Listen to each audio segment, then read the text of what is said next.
Ким жооп бере алат? Эмдиги жылы алкогольный отраслдан, таза спирттен же арактан канча неме күтүп атабыз? Прибыль. Кимиңер жооп бересиңер? Налоговый жооп береби? Быйыл канча алдык, эмдиги жылы өсүү кандай болот?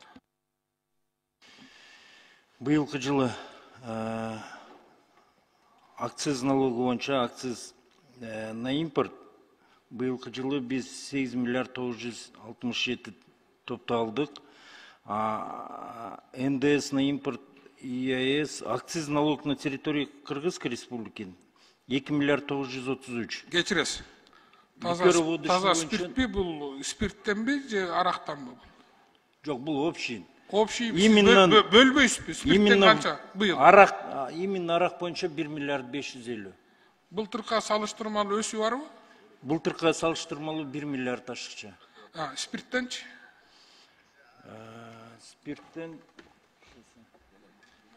мен түшүндүм. Өсүү бар.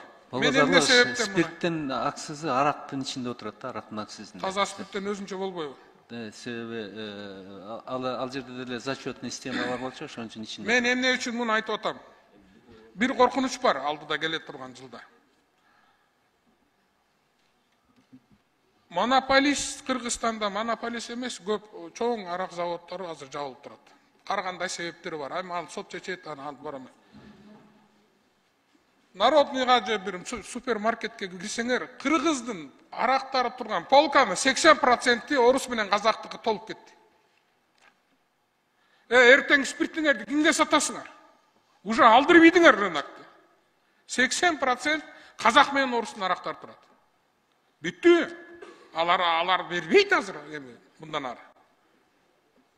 Бир гана Сманов иштеп атат, Сергей иштеп атат, алардын объемун мурункудай чыга албайсыңар Кыргызстандын объемун.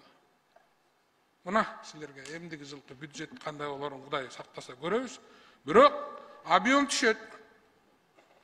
Себеби биз тыштан келген Казакстан менен Россиянын товарларына жолду ачып берип койдук. Даңгыр жол салып берип койдук. Алмаз Кушубекович, бияк жагыңа минус эсептей бер эмитен. Прогноздорго ишенбесең. Потому что рынок белгилүү. Ишенбесең азыр чык экөөбүз барып карап келели. 80%, 60-70% казак менен орустун арагы турат.